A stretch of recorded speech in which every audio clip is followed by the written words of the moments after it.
hello and welcome back to my channel. If you're new here, you're welcome. If you're returning, you're welcome back. So if you've been following my videos, then you know that we have something special coming up. You know that we have a room where we're getting trained right now. You know that there's going to be this exclusive container for female experts that I'm bringing in October, that's going to allow them to work with me for the rest of the year, that's going to let them start 2023 with a bang. So if that sounds like something you might be interested in, if you're building a brand, if you're building your personal brand or you're building your business brand using your expertise on social media, then you need to get in that room. The details in the description, but I'm going to talk about it more later. But today I'm going to be sharing with you 8 lessons that I have learned in the course of my business that have truly helped me grow. I try to document this journey here because while I'm building my business, I know that it is lessons from other people that have helped me. And so I'm excited that I get to document mine, that as I learn and I make mistakes and I grow, I'm able to share it with you so that it will help you avoid some mistakes or it will help you get there faster. So this channel is where I basically give you the map, the mindset and the motivation to grow your online expert-based business.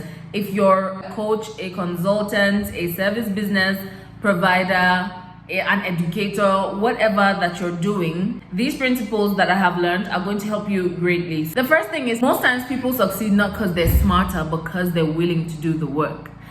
I got there on the scene thinking, oh, I'm really good at this, I'm just going to succeed. And then I realized that it's really the people that do the work. The people that do not the showing up on camera work, of course that is work, the people that do the inner work of understanding what is stopping me from going for that goal. The people that do the inner work of sacrificing whatever immediate gratification they want so that they can invest in future coaching or future programs or higher level containers so that they can, elevate.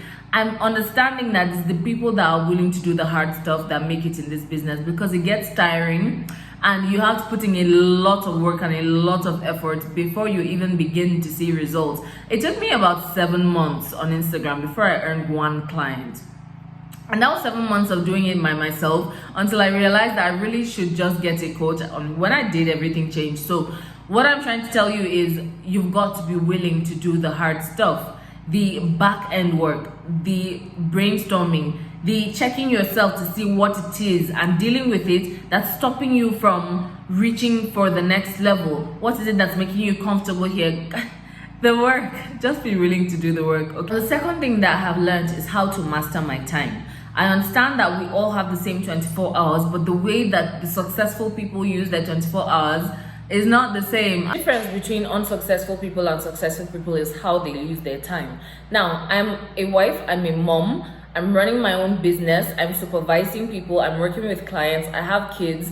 How do I balance all of this to make sure that none of them suffer? So find a way to balance your time. What I do is I have plans, I have to-do lists, I have goals, I have a weekly plan that's on ground, so I know what I need to do tomorrow. I work with to-do lists, I work with alarms, I work with reminders, I delegate. Okay, so find a way to master your time and that will take you far. Number 3 is you have to invest in your business. When I started this, I thought, oh, this is going to be easier than the product-based business I was running because there's no need for capital. Girl, your capital is in the learning. It is in the exposure. It is in the rooms that you allow yourself enter. And some rooms you've got to pay to enter. There are some things that you will not learn with the freebies and the free content. You've got to pay to get exposed to the next level. So once I understood that, investing in my business was no longer a problem because it was not money I was giving out. It was value I was getting. It was access. It was exposure. It was knowledge that I could not have gotten by myself, or it would have taken a really long time to get it. It was support, because a lot of high ticket containers come with a lot of support, as in there's a map, but there's also everything that you need to get it working, to get the results.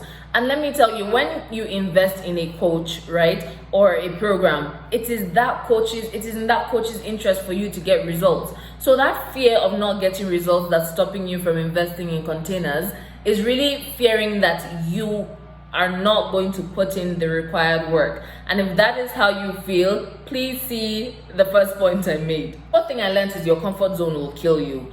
It might not kill you literally, but if you want to stay comfortable, you won't grow. And if you don't grow, you die. It's just the law of human nature. So by growing in this industry or whatever industry you are, it's by doing the uncomfortable things, the things that make you feel queasy, the going live, the reaching out to clients for reviews, the pitching, all those things that require you to, push yourself. It's for a reason. If it were easy, everybody would be doing it. Pitch yourself to that podcast, pitch yourself to that blog, ask that creator, let's go live together, network, go show up, communicate, meet people. So if you choose to stay in your comfort zone, only doing the things that you're used to doing, not trying anything new, you're not going to be able to attract the kind of clients that you want. You're not going to be able to grow this business that you are clearly interested in. The fifth thing that I realized is you've got to remove pride. Keep pride aside. Remove that ego. It's okay to be starting from scratch. Now, a lot of people I work with are experts in their fields, but they don't know anything about social media. That doesn't make them dumb. It just means it's time to learn something new.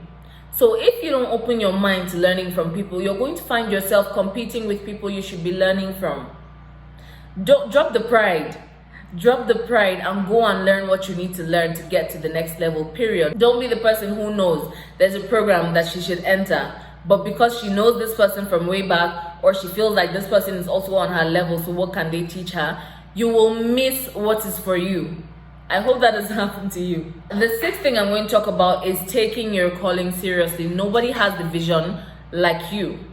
Nobody, even your supporting staff, if you have staff, or your family or your friends or your neighbors, nobody can see where God is calling you to. Nobody can see what God has put inside of you that is struggling to come out. So if you're waiting for somebody else to validate you or to take you seriously before you take yourself seriously, we're going to be here for a long time.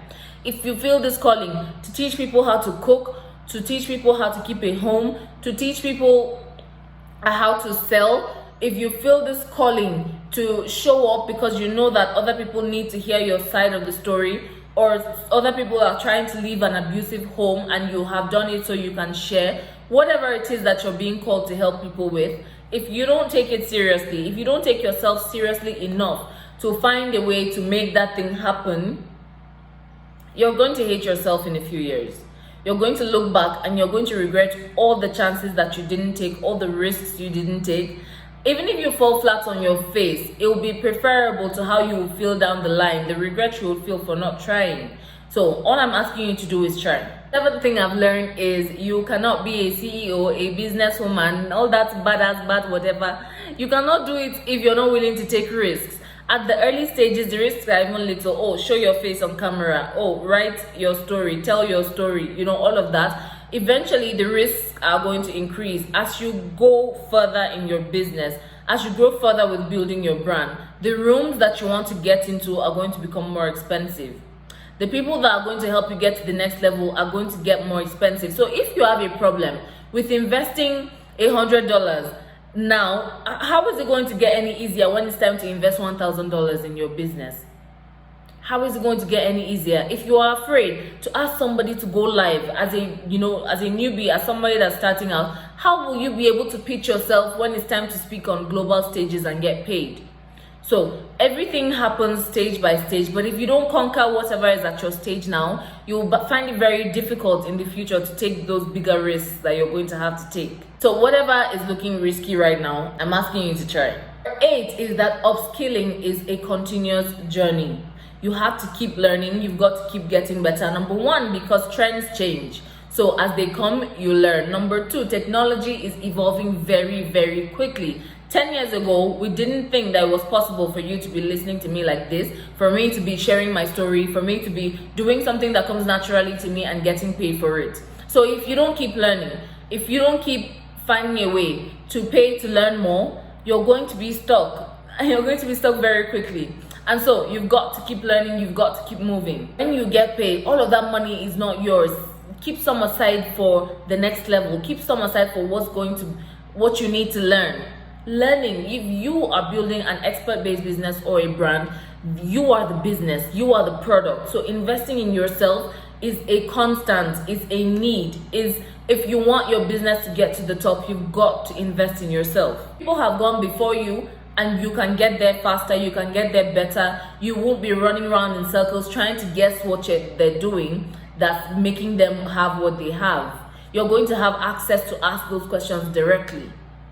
So don't be scared to invest in yourself. You are worthy of it. You're going to bring returns. Because a lot of times with my clients, I find that what's scaring them about heavy investments is that they feel like it might not work for them. If it worked for the others, why won't it work for you? The only reason why it won't work is if you're not sure that you can commit to number one and actually do the work. Like I said, if you would like to work with me in a paid capacity, you can get on the wait list and I will let you know. The great thing about the wait list is, of course, the bonuses that come, but also they get payment plans. Also, they get so much support even before the program begins. So your access begins as soon as you get in. Girl, if you'd like to talk to me about this, I also have one-on-one 15 minutes. 15 minutes is all I can give you for free. Let's talk about your brand. If you're not clear about things, because clarity is where it all starts from. If you're not clear about what to do online, you're going to be moving in circles, and we don't want that for you. So if you're new here, don't forget to subscribe. I will see you guys in the next video. I'll see you in the next group training. Bye.